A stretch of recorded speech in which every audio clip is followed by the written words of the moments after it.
that a partner thing again, or is that individual for that?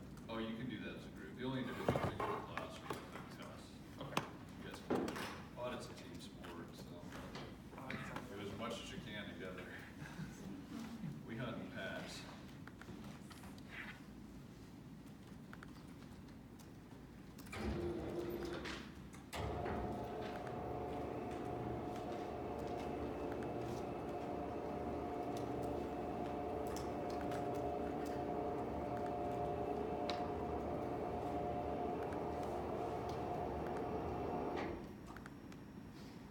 So from yesterday, as I sprayed you with the so-called fire hose, on getting you acclimated and introduced to my profession, we'll start with any questions you had, any follow-up questions before we move to opinions and reports. And then I also had just maybe a couple of thoughts I wanted to give you before we got too far out of those woods. So any just general questions about some of the things we got into, the career, the profession? You guys have time to like ponder that. That's all you thought about yesterday, right? God, a profession, how cool. Ian. I mean, I'm interested in public accounting. I can't speak for anyone else in here, but I guess my concern is coming in from what I understand, obviously, in what you said yesterday and talking to other people, it's important. Like the internships are somewhat important, right? And those kinds of things. But obviously, we're not going to have the opportunity to do that with our situation. So, I mean, does that put us at a huge disadvantage? Are we still on a level playing field, or is there something that we could do this next year to put ourselves in a better situation? I mean, obviously, we're going to be interviewing in the fall. We don't have a lot of time. And so I guess my thing is, what can we do if we're interested in public accounting or going into a firm like Grant Thornton or someone like that? What can we do to improve our prospects? Yeah, you just sell yourself a little bit differently, and it's your story. You know, you're coming in at the point where they've got a batch of interns, they're now making associates, and we're giving them their offers. In many firms, things could have changed. They might have like 3 or 4 more people they need. They didn't think they needed because of demand and growth, whatever. So you come in and tell your story. Hey, you know, I didn't know that I wanted to be an accountant until 6 months ago, and found this great program with you, got coached into it, you know, now I'm on this path. But what this program has done is maybe made me more mature, maybe a little bit more professional than I would have been coming in as a younger intern, no offense to the interns. It's just kind of a matter of how you sell yourself. But I think the word's out, you know, our people here at the U do a good job of talking to the professionals about you guys and the program. I think you have a reputation, it's a good reputation. And, you know, folks out there in the professional world know who you are and how unique you are, and tend to look for you guys. So, you know, you just got to present yourself well and explain why you didn't come as an intern and why your background makes you a little bit more qualified to think differently and be able to talk to clients a little bit more easily than maybe a younger person. You got to be careful going back on that, you know, less experienced intern times. Just have to kind of come at it a different angle, right? So look at it more as a strength than as a disadvantage that we're at, but as, hey, we have other experience, other professional experience. I mean, most of us have had careers before this and whatnot. Diversity too, diversity of thought, bring your other lines of, you know, of work and your different academic backgrounds goes a long way too. It makes you deeper, and it, you know, when you get into a conversation with the interviewer, I've done this before where I'm looking at a resume like, oh, give me something to talk about, you know, give me something to ask. Sometimes they're looking at your resume for the first time, because they haven't had time to review it before you come in, and they're just like looking for something to talk about. So the more you've got like sports and hobbies and your different degrees that you've got, your different lines of work, that makes it really easy for somebody to say, man, this is fascinating. Tell me about your, you know, your Russian. How did you get into that? And the more you can kind of tell your story and what makes you different from everybody else. I mean, at the end of the day, it's demand. Like, how many people does the firm need to bring in at what levels? If they didn't have that demand, you probably wouldn't be talking to them, because you know they already have the demand. And then the next thing is, well, what's your personality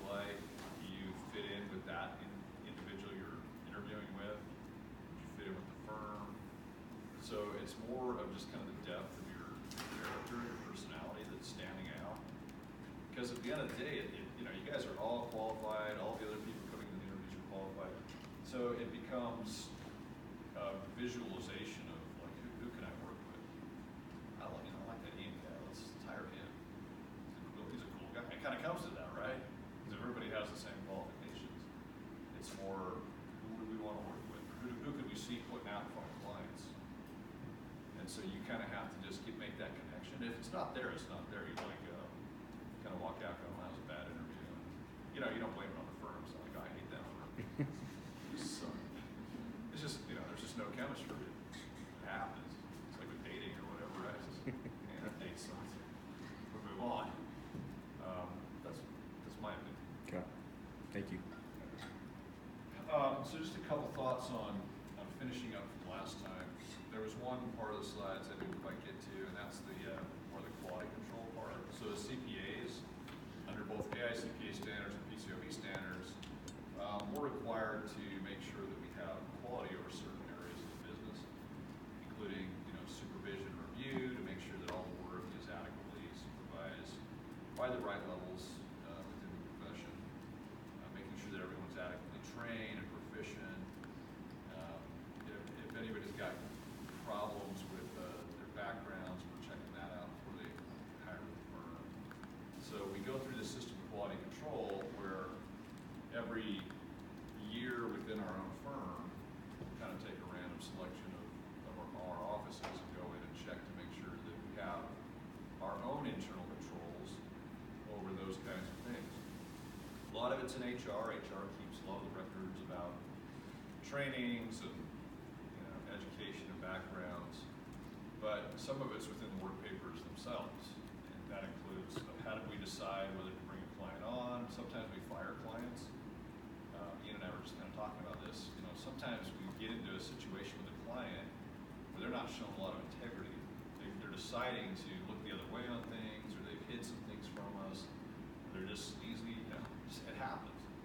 And every year, at the end of an audit, we'll step back as a team and have a discussion as to what happened. Is this client somebody you want to continue dealing with? Sometimes we have clients that just harass our people. They torture them. You know, they're hard to deal with. Nobody wants to go out there. Please don't send me back out of that client. I don't want to do it. We've had sexual harassment situations where the client's actually, you know, harassing some of the women, and it's like, hey, we're done.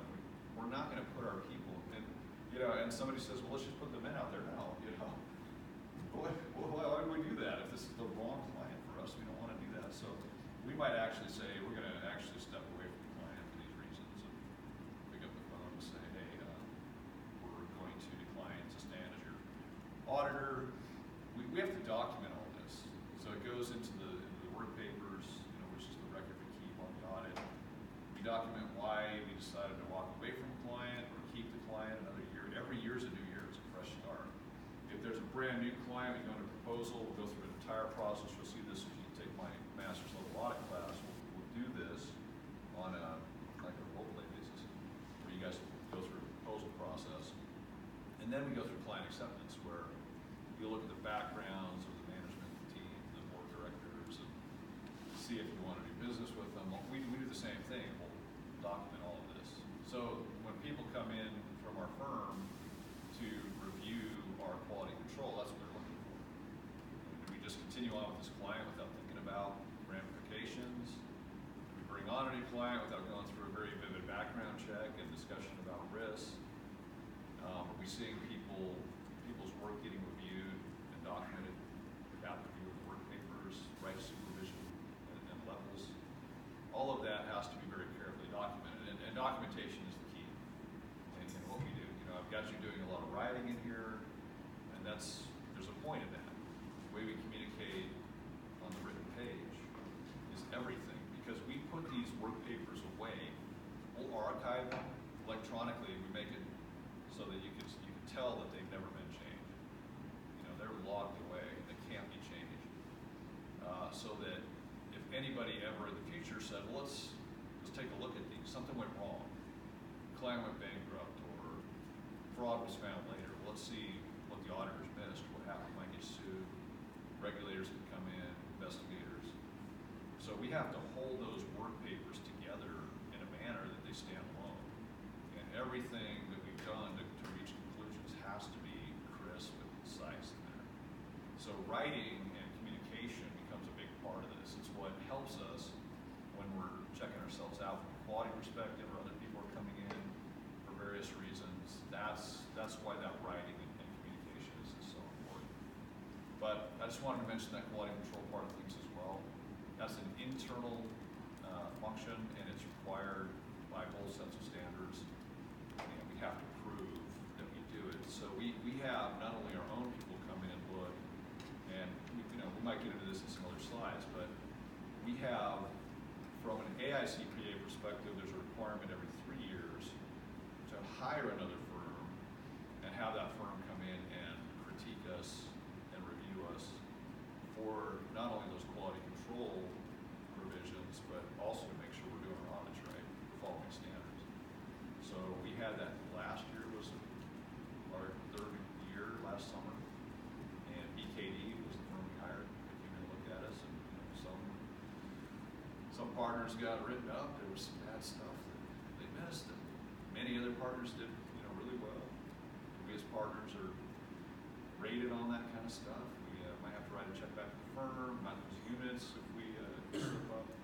So there's our internal people, there's what we call the peer review, and that's that other CPA firm under AICPA standards that comes in. And then the third one is the PCOB. And the PCOB, regulating us from a public company perspective, they'll come in and look at our public audits. So the AICPA looks at our private audits, meaning the other firm that we hire for peer review. The PCOB comes in, they'll send their own people in, and they will very carefully look at our work. They'll see if we get our audits correctly, look at how we cover professional standards. That's not a fun week when that happens. Those are coming up next month, we start. So, I cover several offices here in the West, and the PCOB will probably pick like 2 or 3 of them to go out there and sit with them and kind of see what they're coming up with, and sweat it out with the audit partners that get reviewed. Just hoping it all ends well. So anyway, that's just kind of the other stuff I wanted to cover on that second chapter, which is our first introduction. Other thoughts or questions on what we'll call chapter 2, which is the audit profession, professional standards, quality control? That makes sense to you guys? Is that a good break into all this? Okay, let's get into some meat then. If our whole deliverable here is reporting, so we talked about various reports auditors can give, anywhere from compilations, which are really easy and simple, to other attestation reports that are very specific, customized, reviews, which are less in scope, inquiry and analytics type work, full-blown, in-depth scrubbing of an audit. So, keep in mind, and in your notes, there's 2 major kinds of audits that we deal with.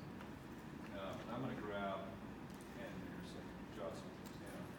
Number 1 is the financial statement audit. That's the one we're principally going to talk about in class. Financial statement audit provides an opinion on whether the financial statements are presented in all material respects in accordance with GAAP. So are the financial statements that are presented by the management fairly stated in all material respects in accordance with GAAP? Now, of course, we got to specify GAAP. Is it U.S. GAAP? Is it, Iranian GAAP? We don't really do business in Iran. That's stupid. They won't even let us do business with any clients in Iran. There's certain like hot button countries, like you can't touch it, and there's certain industries we can't touch as well. Like we can't do business in North Korea or Iran. We can't touch anything that's cannabis related for various reasons, mostly legal reasons. The cannabis industry is not acknowledged as federally legal type of a business, so banks won't do business with them, and there's kind of a question as to whether the state side of it's going to get pulled out at some point. And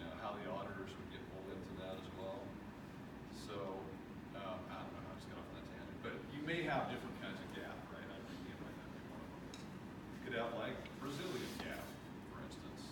So you have to kind of specify when you're getting to this deliverable of a report. Am I talking about a financial statement audit?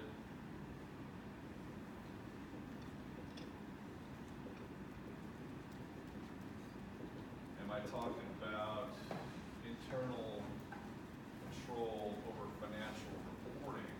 So make sure you know that acronym. We're going to be talking about that one off and on. That's internal control over financial reporting. So, you know, what is this audit report on?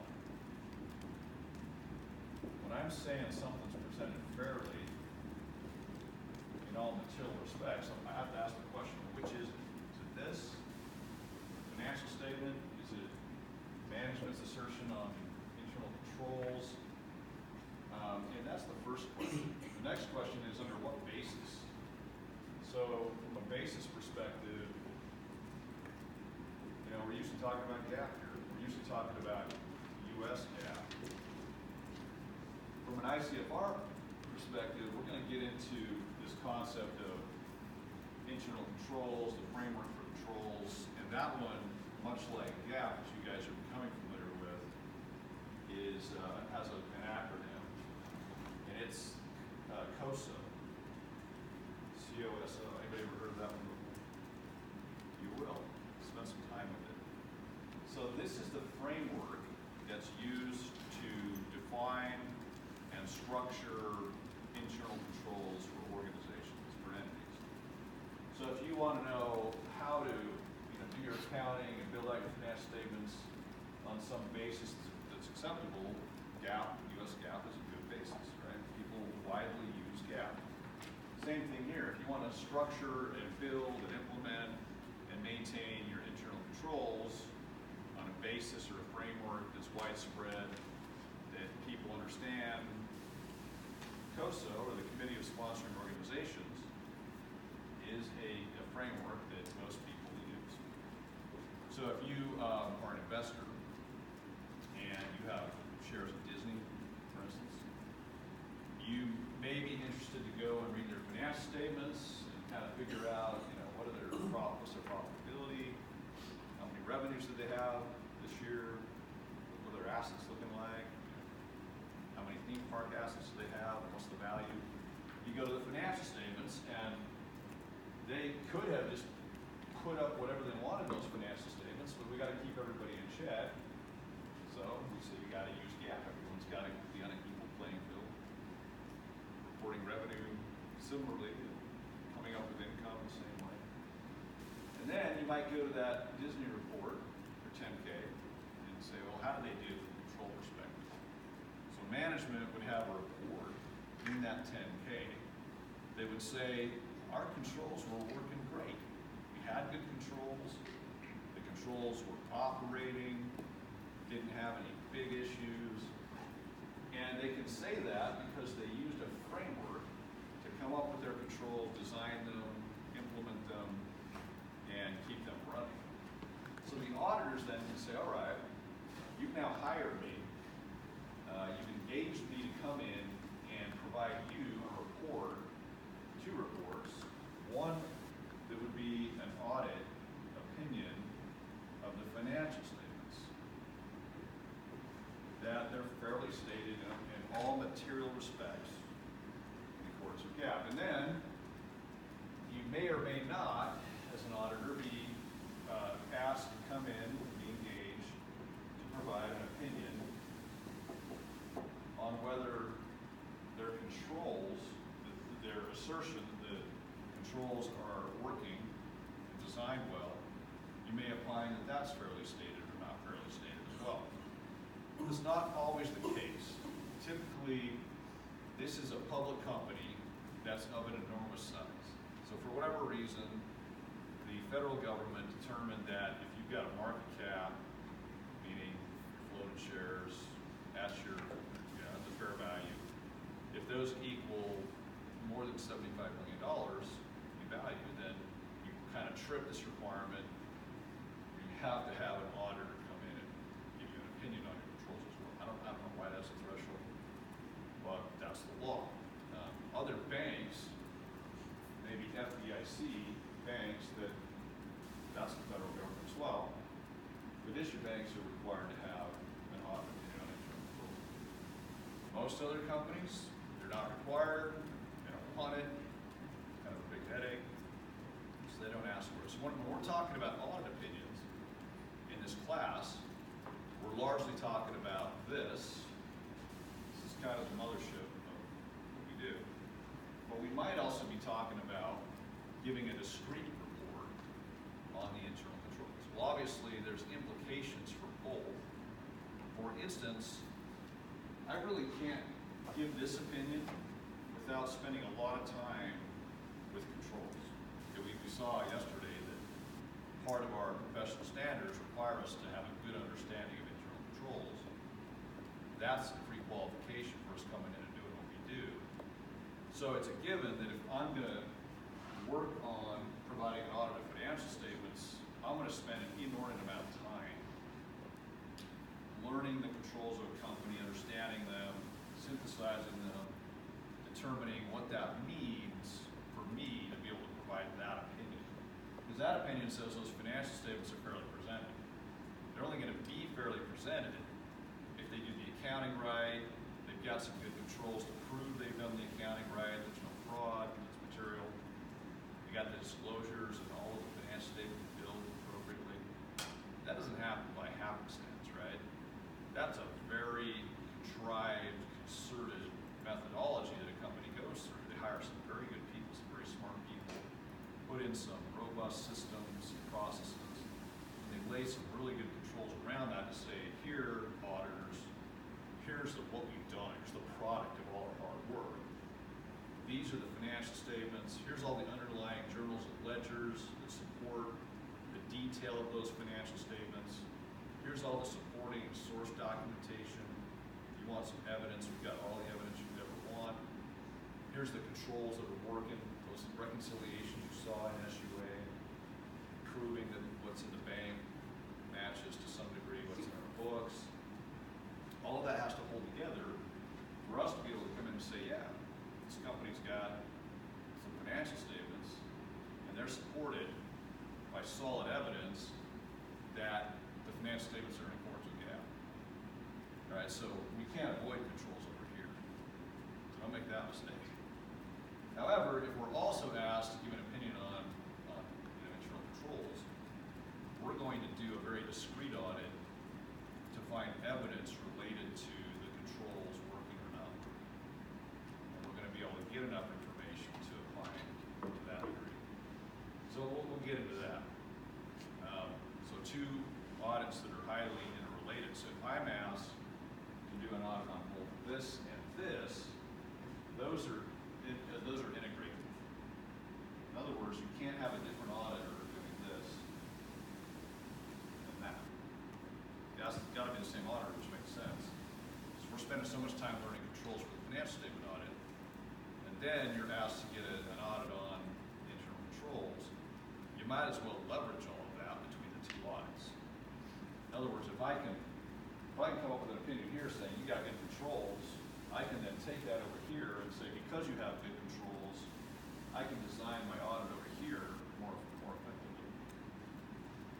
Okay, so same auditor's got to do both. Company may or may not have both. Most of what we do is over here on the financial statement side. That's a good setup for where we're going now, which is how do we come up with these things called the opinions? What is the recipe? Well, let's start by looking at an opinion. I think you have some examples in the book. But why don't we go over to, we were just talking about Disney, we might as well do it. Disney's got a pretty intense group of financial statements, as you can imagine. Being in the entertainment, media, theme park business, there's a lot of stuff going on. If you ever just sit down and read those financial statements, you know what I mean. It's not a light read. So we'll go to SEC.gov, which is kind of the repository of all the public companies filing their financial statements. So if you ever invest in a company and want to see what they're up to, come here, we put Disney in here, find the Walt Disney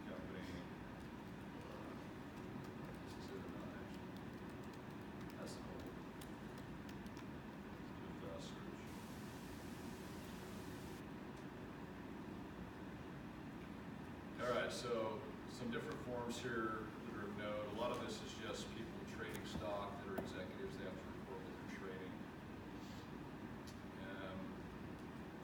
Some mergers and acquisitions going on. I'm not going to hold responsible for any of that. Here's the things we already talked about. Here's their last quarterly report. That doesn't have an audit opinion. The auditors just did a review on that. Here's a material events 8K. We can pull that up. It's probably just a press release. Disney, had record growth. Whatever they're going to say in there. But most importantly, let's go down and find the last 10A. I think they got a different year end. There's maybe an easier way to do this if we just put in 10K right here.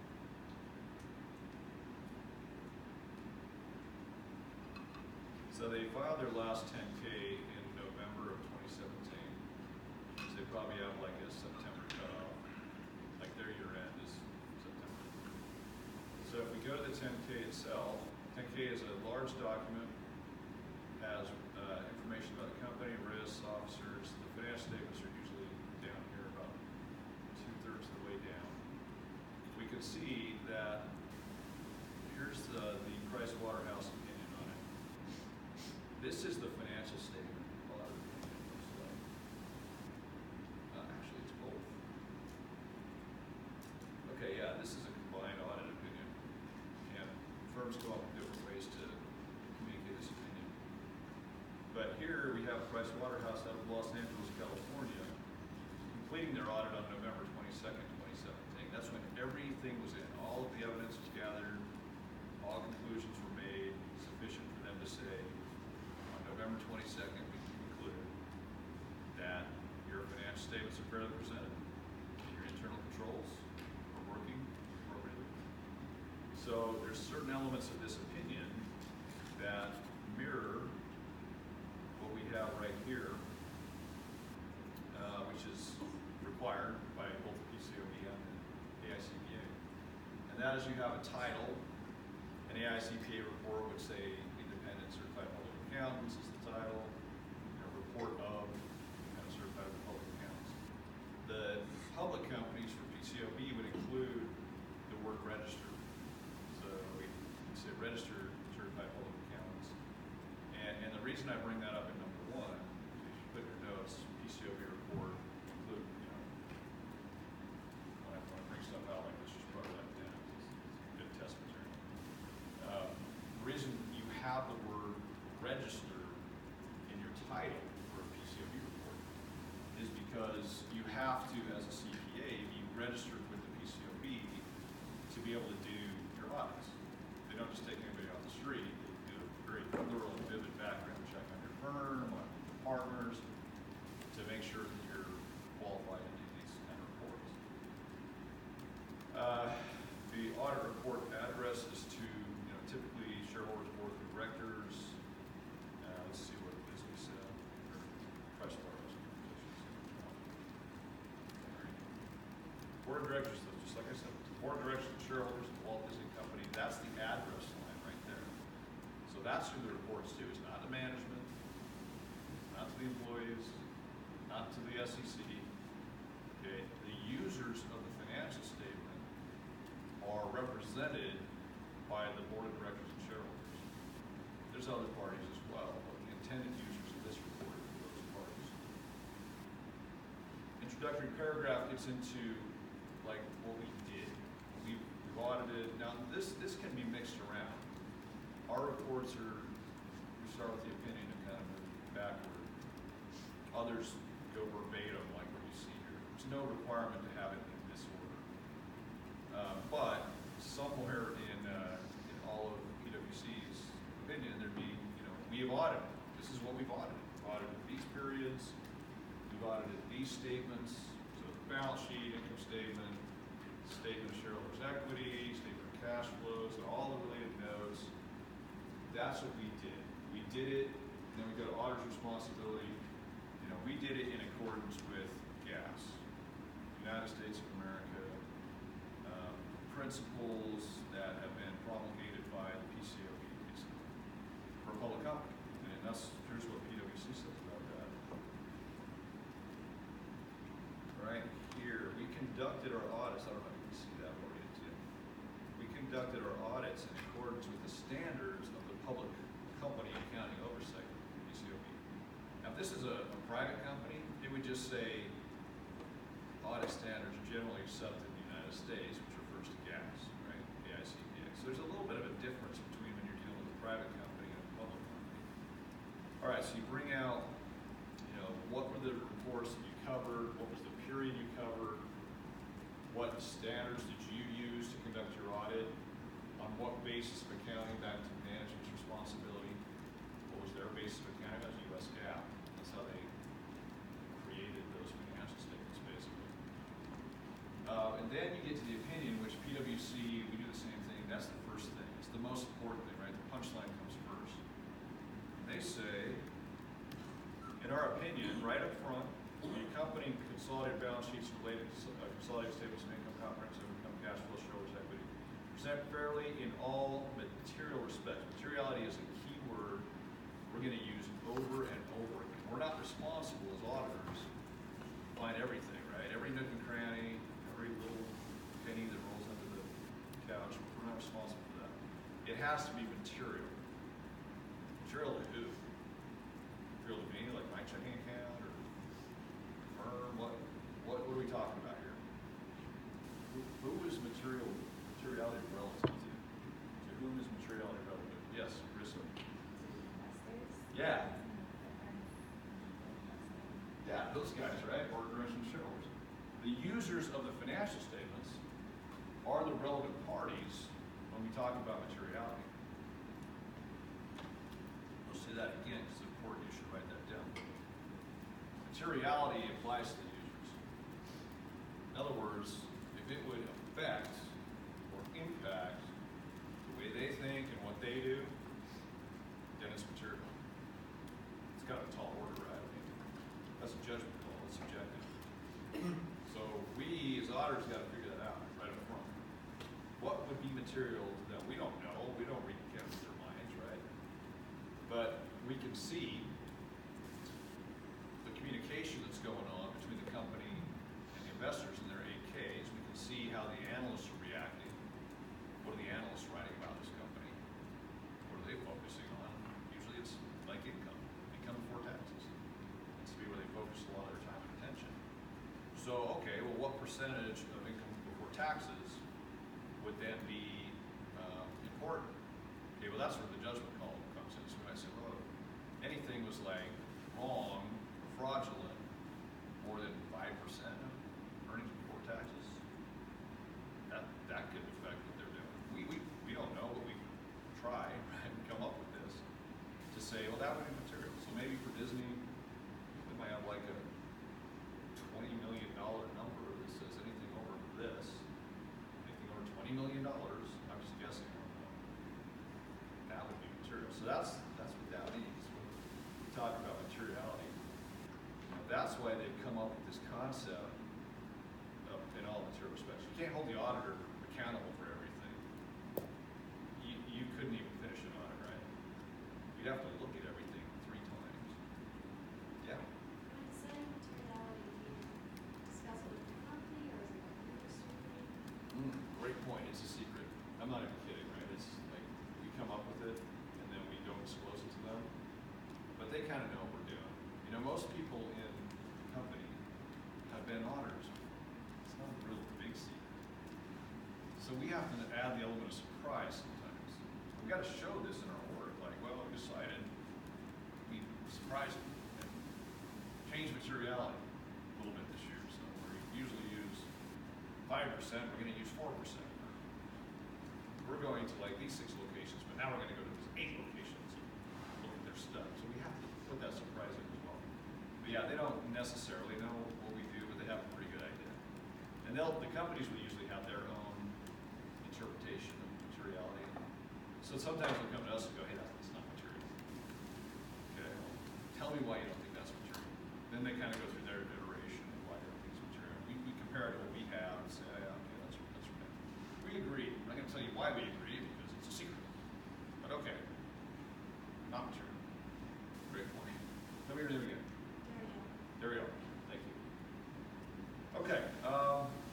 So the opinion then is the real punchline here. it says, in our opinion, it's fairly presented. These financial statements are fairly presented, and in accordance with what? Well, in accordance with accounting principles generally accepted in the United States of America. That's GAAP, right? So we start with the punchline. That's a good thing. That's an unqualified opinion. Yay, they passed, right? And then it goes on to say the same thing about, I assume it's the same thing about controls. That would be interesting if they failed it. Also, in our opinion, in all material respects, they maintain internal controls, and of course, with COSA, there's the COSA. They passed that too. If they didn't, they would basically say they did not present fairly. They didn't pass the controls, basically. Management's responsible for the financial statements. It says that clearly in the opinion. Auditors are responsible to test, apply procedures, sampling, understand control. At the bottom of it, we have the name and city of the CPA firm, not the partner. This could be like Jane Jones, that was the partner of this account. She doesn't sign this. She's signing for the firm. So she will literally have a documented page where she's got her PricewaterhouseCoopers signature on there. And they'll keep that vaulted to show that she signed that opinion.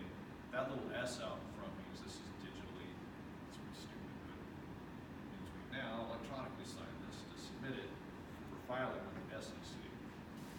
So some very important things here at the bottom, signed by the firm, not by the individual partner. Put the city in which, and state in which the opinion was issued, office, location basically of the firm. The date is when all conclusions have been reached, all evidence has been obtained relative to the fact that those controls were up to par materially, and the financial statements were also presented fairly materially. There's an opinion, there's a live one that's called an integrated opinion. Got both the controls and the financial statements. Other times you could have a separation. You have one opinion that's just the financial statement, another opinion that's just the controls. Many times we'll do that if they blow it, right? So if they fail the control audit, it's too hard to mix them all up at that point. There's too much that has to be said. So we'll pull out the control opinion and say, the company did not have reconciliations for 6 months out of the year on 70% of its cash accounts. Therefore, there's a material weakness. That's what we call bad control. We'll get into that. Therefore, the controls were not effective throughout the period presented.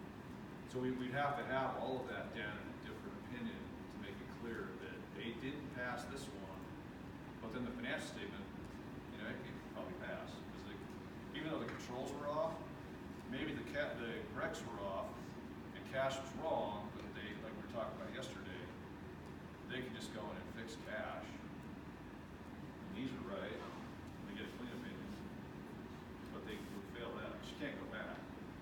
You didn't do recs for 6 months. You didn't do recs for 6 months. You can't go in the time machine and fix that. Right, so anyway, that's just kind of generally what we're talking about. Questions so far? What kind of opinions do we see on the screen right now? I know you can't see that really well. Unqualified. Unqualified in both cases, yeah. Meaning there are no qualifications. That'll be important when we talk about some of this other stuff. So the clean opinion or the unqualified opinion means the company followed GAAP materially correctly, right? There's no qualifications on that, meaning we didn't say, hey, they forgot to depreciate their assets. That'd be stupid because then they just go depreciate their assets, but fairly permanent. All the financial statements are there, they're accounted for, they don't leave out like a cash flow statement or something. We were able to conduct our audit under number 2 in accordance with our standards. We did everything we needed to do, follow standards, to do the audit. So some of it's on them. We follow gas, we put all the financial statements together right. Some of it's on us.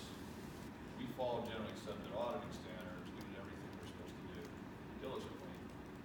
And then we were kind of left with this default one, number 4, which means if the auditor feels like there's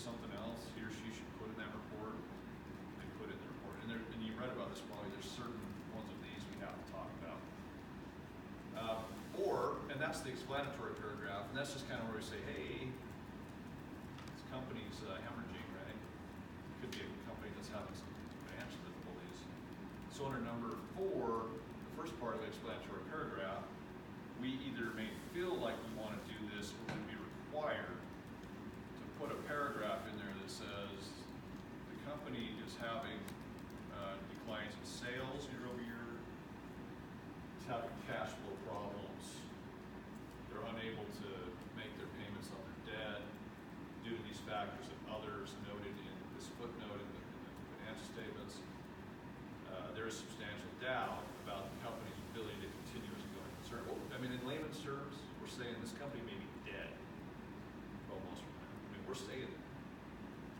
So they could have financial statements that are perfectly designed and stated, but we still say this company could be dead, right? So buyer beware, financial statements are right. We showed how the sales are dropping. We showed how the income's dropping and cash flow is hemorrhaging. That's GAAP. You can still put a financial statement together in accordance with GAAP and show it sucking like the wind, right? But and then we can say, yeah, in our opinion, fairly presented. But then at the bottom of our opinion, we might say, but there's substantial doubt. That's an example of an uncertainty that yields an explanatory paragraph in a report. That's one example. There's many others. Or the report modification means we're going to go to some other opinion. So if we modify the report, we'd end up with like a qualified report, for instance. That's a modification. And then move away from an unqualified report. Okay, so just kind of have in your head, all the financial statements are there, auditor did their job, no gap deviations, no other modifications needed, no other explanatory paragraphs. So this is a clean, unmodified, untainted opinion, basically. So there's some others we talked about yesterday. They show this a little differently in your book, but it's the same concept. Standard unqualified is a clean opinion. You could have a clean opinion, unqualified opinion, with some explanatory language like we talked about. There could be a qualification, which is going to be an except for that we'll talk about. There could be adverse, which is does not present fairly, or there could be a disclaimer. So when you get into this case study that you're going to do, you're going to go through these based on the scenario that I give you, get into the standards, and make a determination as to kind of which recipe to use. This is very recipe driven. And I've talked about a lot of this stuff.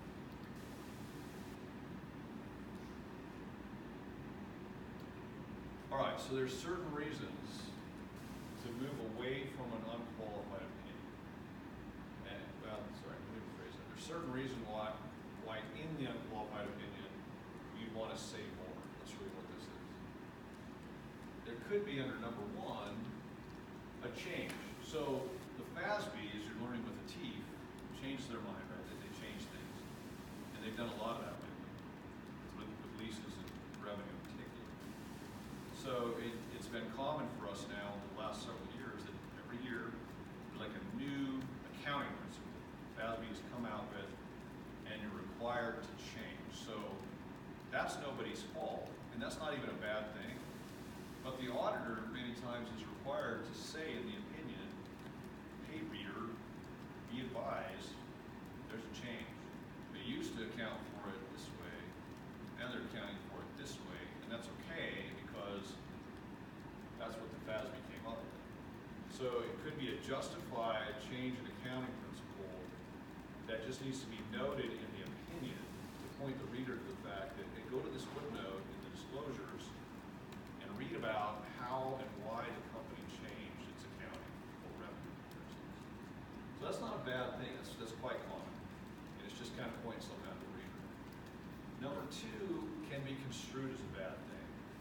If you're the management of the company, they fight tooth and nail to try to get rid of number 2, which is funny to me because it's so obvious at some point that the company's having problems, right? When a company puts together their financial statements and net income went from a loss of 20 million to a loss of 80 million, and cash flows from operations went from negative cash flows of 10 million to negative cash flows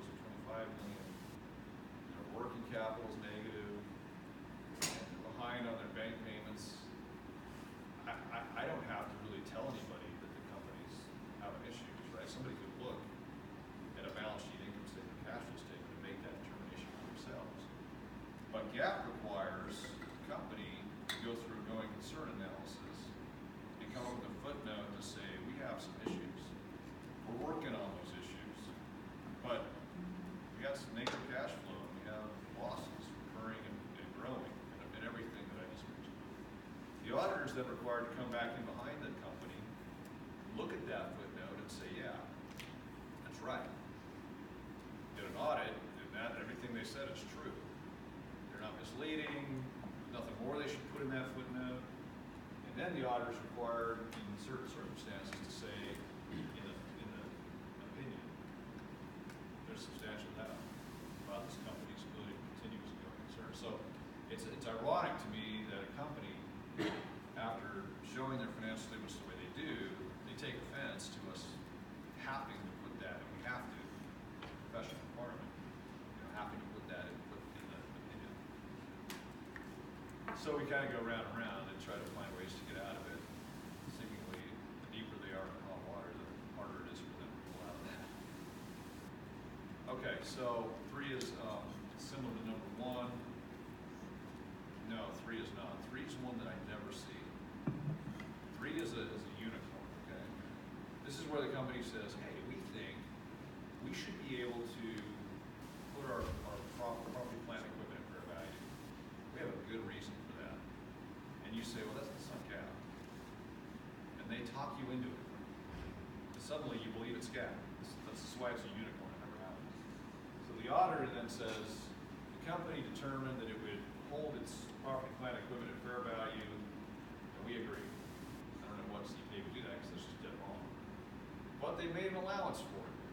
So if you see the auditor agreeing with the departure from GAAP, that's an oxymoron. The auditor should never agree with the departure from GAAP because there's no such thing, right? And under number 1, the company followed GAAP by changing with the FASB as the FASB changed GAAP. That's natural, right? Under number 3, the company did something completely crazy, and the auditor went along with it. Well, you're going to get sued. And you just put that right there in your opinion. Sue us. So don't do that one. Emphasis on matter might be where like they're a subsidiary of a large organization, and you're just bringing that to attention. This is a subsidiary. The parent company owns them. It's a bigger company. You might say there's a lawsuit out there. It's very uncertain. What's going to happen with that lawsuit? It could lose everything. Those kind of things the auditor has at their leisure. They can put that up there. And then finally, this one's quite common. You may have a firm that doesn't have an office in Ghana or whatever, right? The company that you're auditing has a subsidiary in Ghana, and it's a big part of their operations. Maybe it's like 20% of their net income, right?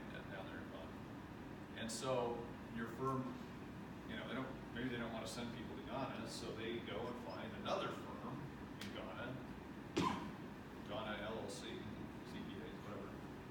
And you basically hire them, have the company hire them, and you direct them to do certain procedures, and then they give you back an opinion just on Ghana, and you roll that into your entire audit. So if you bring in another firm, or the company brings in another firm, and you rely on their work, in certain cases you may call that out.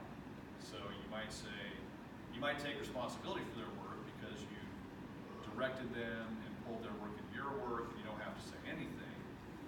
Or you might not want to take responsibility for their work, but make reference to it. So in that case, you would say, okay, 20% of the net income of the company is in Ghana, Africa.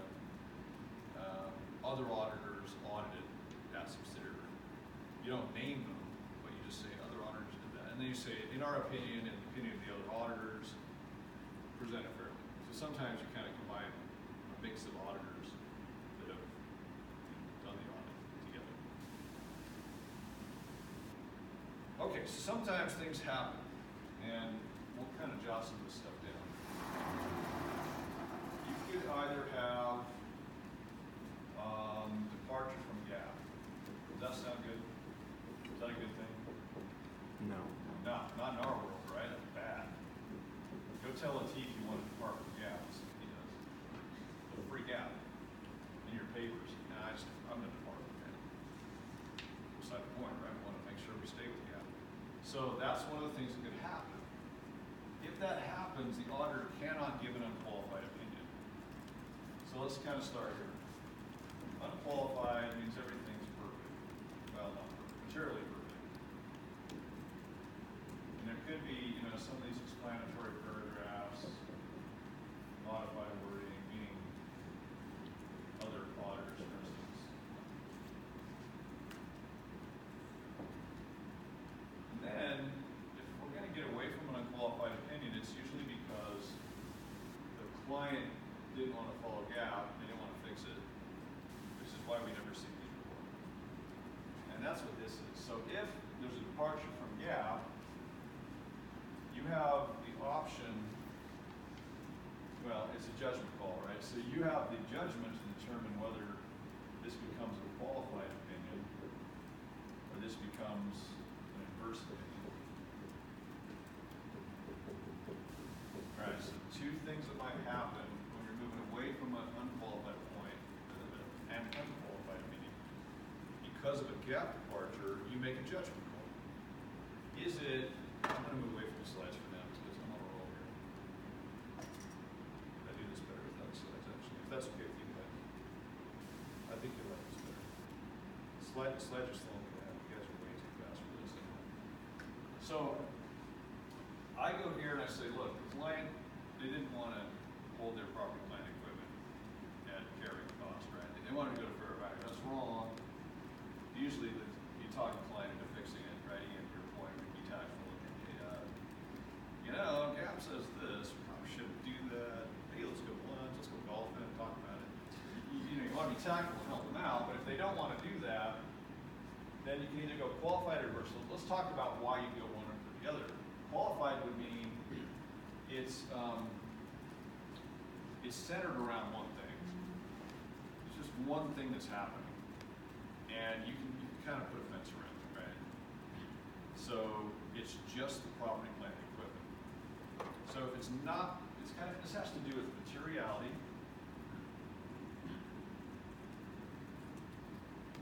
and pervasiveness. The more material and pervasive it is, the more you're going to go to an adverse opinion. The less material or pervasive it is, still going to be material, we wouldn't be having this conversation. But the less material and pervasive it is, the more you're going to head to a qualified. So we'll say more here, and we'll go less here. All right, now it has to be material before we even care. If they say, hey, we want to put our piece of equipment we have here at fair value. Okay, well, how much? $100,000. And your materiality is $10 million. You'd be like, I don't know why you're doing that, but you don't care, Do what you want. Now, I got to be careful with that because as an auditor, you have to be like, well, why are you doing that? And how many others have done that too? What's your intention here? If it's that one thing that by boosting their property, plant, equipment, $100,000 or whatever it is, that tips something in the financial statements that affects the users, now it's material. Even if numerically or quantitatively it's not material. If their intent is to do something to change the financial statements in some way, to intentionally defraud or sway the users in some way, that doesn't matter what the number is, it becomes material more qualitatively rather than quantitatively. You guys get that? Does that make sense? Okay. So that's what happens when there's a departure from GAAP. This other thing might happen, which is, we call this a scope limitation. You might have read about this before. Scope limitation is where we're kind of moving away from this unqualified because of either something client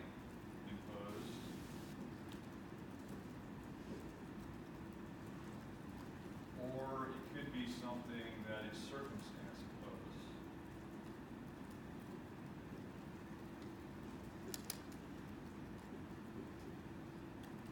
So let's talk about that. Scope limitation is kind of more about the auditors, or it's about the audit work. We have thousands and thousands of things we have to do. This is more about the financial statements.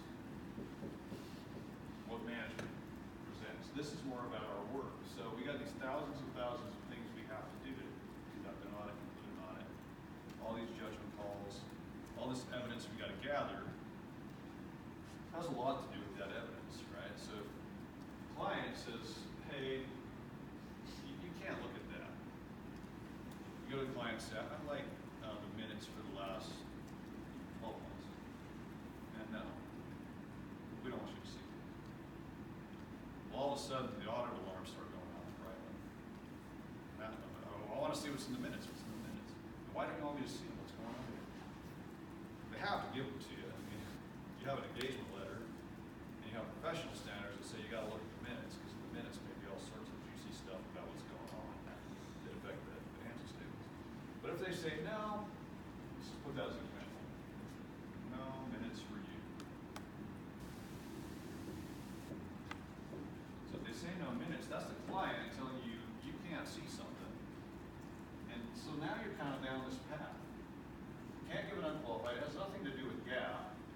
It's my work I can't do, and it's the client who's doing it.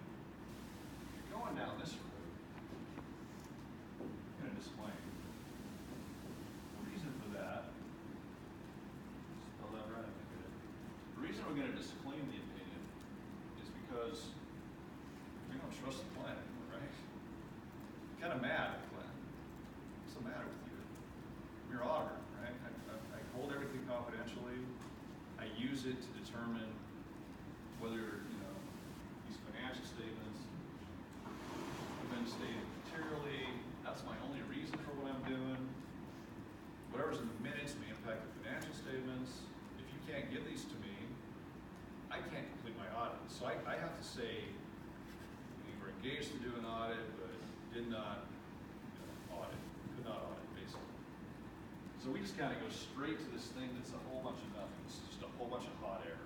You're basically giving them nothing. Then you might have like the fact that something got destroyed, records got destroyed, fire or something, backups didn't tape correctly, and whatever. They forgot to tell you about a bunch of inventory they had, you didn't go see it at year end, and now it's gone, they don't have any records of it, whatever. But, nobody's fault, it just happened. The hole just all of a sudden got created in the earth, a bunch of records fell in it. We don't know what those are. Weird stuff happens. So, if it's just circumstance imposed, we can go back to qualified opinion.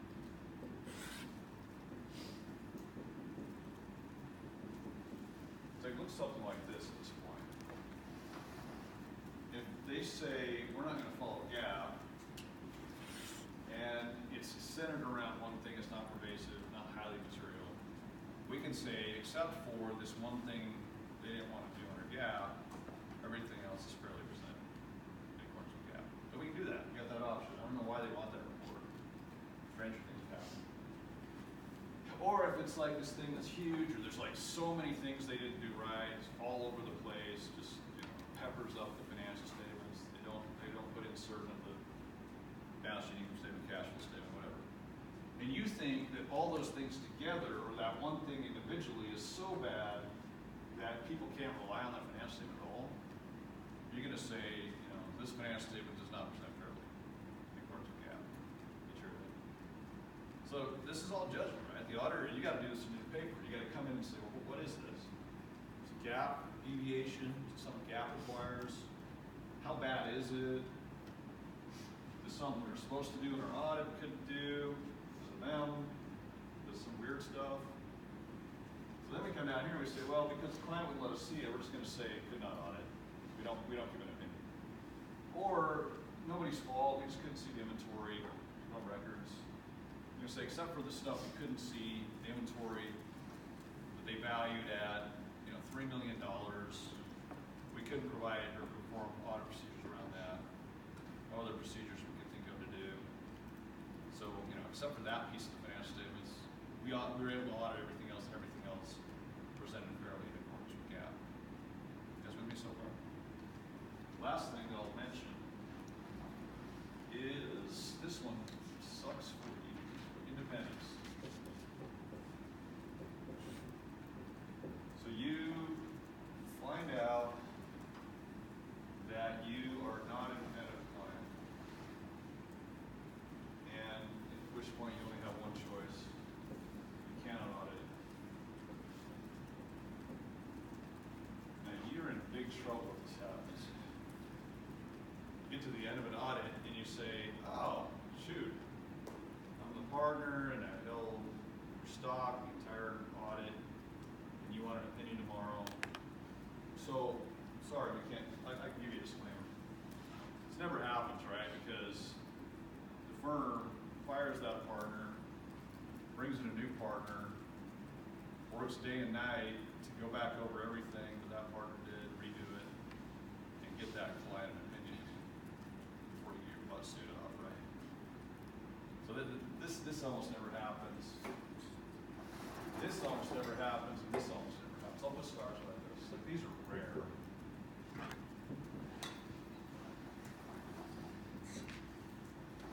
But, you see those qualified opinions from time to time for various reasons. A lot of times it's things that are out of people's control.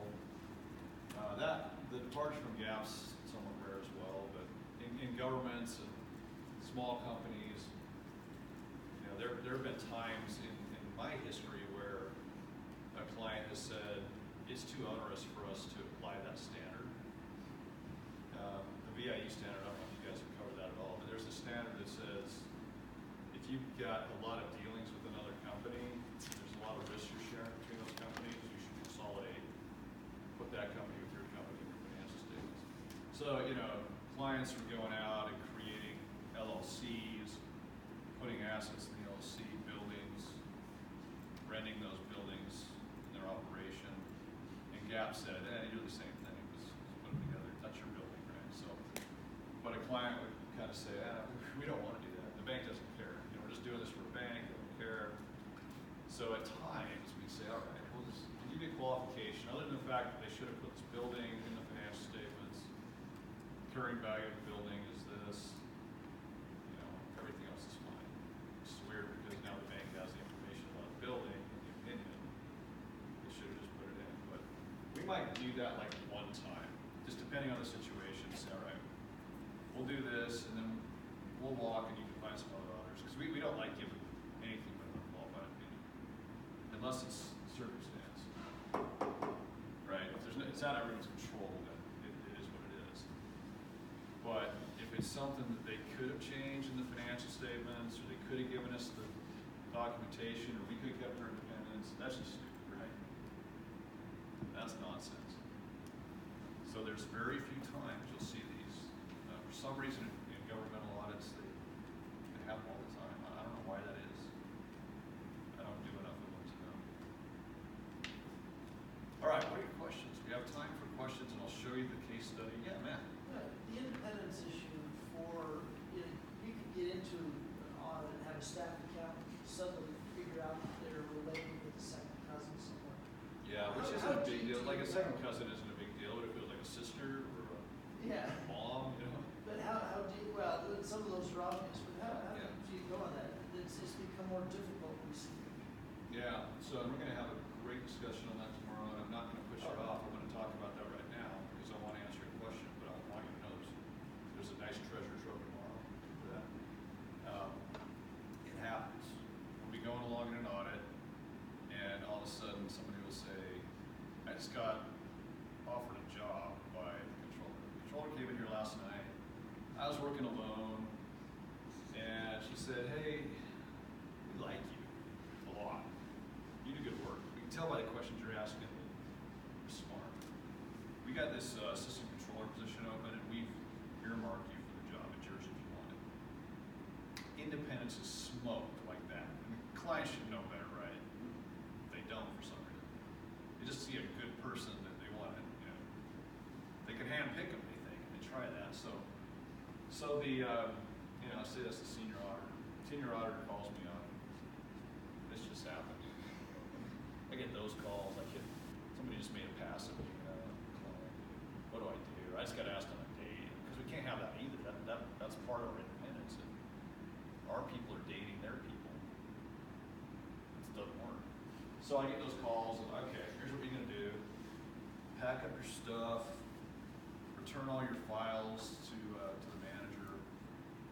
Go back in the office. We'll find another client because you're done here. It's not your fault, you know. And it sucks because it's like they really like that client. They formed a bond and had a good working relationship, trust, and then all of a sudden like, okay, leave, put you on something else, we'll bring out another senior. If we catch it right away, like on the spot, and they pack everything up and send the files, we don't have to do anything other than document that we pulled them off the engagement, we got somebody new. If they get kind of in this paralysis mode where it's like, oh, cool, job offer, you know, for whatever reason, it's like $30,000 more than I'm getting in public accounting, because most people are making an investment in public accounting knowing you can get more until they find the right vantage point to jump out. And they might have that paralysis where it's like, gosh, I really want this job. I'm gonna go home and talk to my husband or wife about it, or my mom or dad, and really deliberate over this thing. And a week goes by, and then you find out about it. Okay, well, what did that person do at the client for that entire week where they had the job offer in their hand? Now we got to go back and redo all of it. That's a pain in the neck. So we date everything in our electronic work papers, but anything that person touched in that week where they had the offer, between the time they had the offer and the time they kicked them off the job, so we found out about it. And you get fired for that too. You know, like that's in our policy. When you get a job offer, you immediately call the partner, you know, or the quality control partner of the region, which is what I do. So I get these calls all over the region. And if you don't do that under our policy, you could get terminated. So you have to, when you go to public accounting, you've got to very carefully, even tax as well, you got to carefully navigate all these rules and things because they get kind of funky. But yes, that does happen. We'll talk a lot more about that tomorrow. Okay, other questions about how all of this works? This kind of configured with what you guys read in the book. Lines up pretty good. Okay, and the slides are a little clunky, so I thought we'd go at that a different way. So let's pull up. Yeah, I got everything I wanted to. This looks good, including some of the materiality concepts. Good. Let's go back to the first case study. And you know, those of you that turned in your SUAs, if you just want to knock this out in the next couple of days, that's great. If you need to, you know, lead it over to next week, that's okay. If you're still working on the SUA, maybe don't jam the two together. Get the SUA done and then get this case study done. And it looks something like this. Okay, so based on everything we just went through, we're going back in time for some reason, so you got to change the dates. It's August of 2013. Your firm is auditing Nightmare. Assume that it's a calendar. Is it a calendar end? Maybe I tell you. We'll come back to that. So, yeah, no, it's year end of June 30th. Actually, it's an off year end. So you're auditing June 30th, 2013, and they're giving you this information: current assets for both years, total assets, current liabilities, total revenues, net income appears to be falling drastically, and cash flow. This is kind of the scenario I painted in class too, right? So cash flows are hemorrhaging. And then I say, including the information above, is the fact that there's $300 million due from DL Bank. That matures pretty quickly in 6 months, 2014. It's not been refinanced, not been restructured. The company has they have plans in the works to get a new product line. It's going to take a big investment to get that product line unleashed sometime during 2013 fiscal. The vendor prices of the product started to shoot up, which is maybe why you see cost of goods sold. If you had the cost of goods sold, it's probably eroding margins, all sorts of other problems. Customers aren't willing to accept the price increases, so sales are probably down as well. So they give you projections, and you test those projections. They show the company's going to have to get more cash to cover their efficiencies. Obviously, a loan would be something they do. But they can't even pay the loan they have. It's coming up, it's coming due. So that, you know, if you're kind of looking forward now, the next 12 to 15 months, they have to go get the cash from somebody else to make that work, an investor or bank. And they'd have to refinance that $300 million. A lot of bad things are happening to this company all at once. And I might have wrote this at a time when this was actually happening too. A lot of times I'll do that. All right, so you get the facts. They put together a footnote, and I want you to go look at. Do you guys have access to the accounting standards? Does the team have you in the ASCs at all? Okay. Let me have you write down a standard. This is ASC 205. And in ASC 205, I'll try to send you guys a link just to help you out. But there's a requirement under GAAP. This is a GAAP requirement for the company. The company has to go through a process to look at going concern. There's certain disclosures they have to make, certain conclusions they have to make. So I'll refer you to that gap. So look at the gap first against what they've written here in the footnote. And then your audit, to come up with your audit opinion, you're going to have to kind of come down this stretch and say, well, what have they put in their footnote? How does that get us, you know, this direction, or how does that keep us here? If we don't like the footnote because it doesn't follow what you read in ASC 205 on going concern, compliance requirements under that, or GAAP, then we got to start deliberating these two. That's what I want to see in your paper, right? Because we have a responsibility, and you can either look at PCOB or professional standards under AICPA, and Checkpoint's got AICPA. PCOB.org has probably the easier way to go. It has what you do about going concern to get, you know, to whether or not you have an explanatory paragraph. So two big judgments you've got to work through in this paper. Did the client follow GAAP, you know, that ASC 205 notion on going concern? What opinion are we going to come up with under the standards for either problems they're having with getting the right GAAP, or an explanatory paragraph related to going concern? What do we think about going concern? We have enough evidence to conclude, based on the standards, whether they have substantial doubt or not. If there is substantial doubt, we got to put that explanatory paragraph. Even if we decided to go with the qualified or reverse opinion, we still put that explanatory paragraph in the notes. Okay? This stuff comes over to all of these. All right, so those are the decisions you're going to be looking at and making as a group. We do this in groups of 2 or 3 people that you have. So it is based on both the accounting standards, GAAP, and it's based on the audit standards, PCOB. Quite simply, let's see if we can find a real way to help you out. For your first case, let's go to the PCOB. That is spelled PCOB.org. And when it comes up, the ribbon has standards, just, you know, right here, the first. So if you go standards, you can just go to auditing standards. All the auditing standards will come up. And, you know, they'll have some information about auditors' responsibility related to going concern. I don't remember what the number is, but let's see if it's just apparent here through a quick search. There it is. See how easy that is? Oh, it's 2415. It's audit standard number 2415. In the PCOB's codification, if we say we think Nightmare, the case study is, let's just say it's a public company, that gets us in the right standards. Because it's a public company, we're going to use PCOB standards. We're going to put ourselves in PCOB's audit standard number 2415 about our consideration of an entity's ability to continuous going concern. We're going to find out what our responsibilities are. Don't need to go too far into the procedures. Just kind of lightly say there's some things we got to do to get comfortable with management's conclusions. Then once you kind of, you trot a little lightly in this area, you'll want to go into the reports. Let me see if it's here or if it's actually, there it is right here. So the bulk of what you're doing relative to this piece right here is going to be in 2415, paragraph 12 forward. And it may also get you kind of thinking about whether you need to be here as well.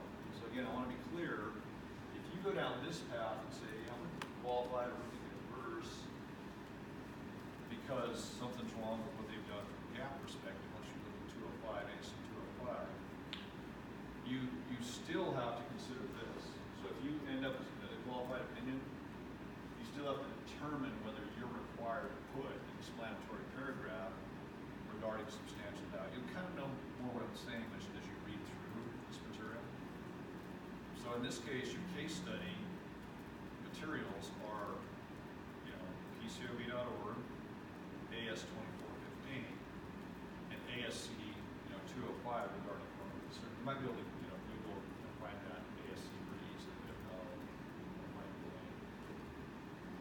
Okay, so those are your research materials. Make sure in your paper you're referencing where you got this stuff. So when you're pulling things from the PCOB standards, okay, we were in AS 2415.12. And in ASC 2014.12 it says, paraphrase it, or you can take little snippets of it and put it in your document, that's fine. Just tell me where you got it. Use that information to drive your conclusions. So your whole paper should be an analysis. What's the gap issue? Should we qualify to reverse? Why qualified? Why not? Why reverse? Why not? Do we need to put in an explanatory paragraph? What does the standards say? As we're making this determination, qualified or reverse, what do the accounting standards say about this? So what the audit standards say, what the accounting standards say, leading you to a big conclusion. We're going to go with X opinion. We are going to have a explanatory paragraph, we are not. And I think I've asked you to actually write the opinion. I can't remember. What did I ask you to do?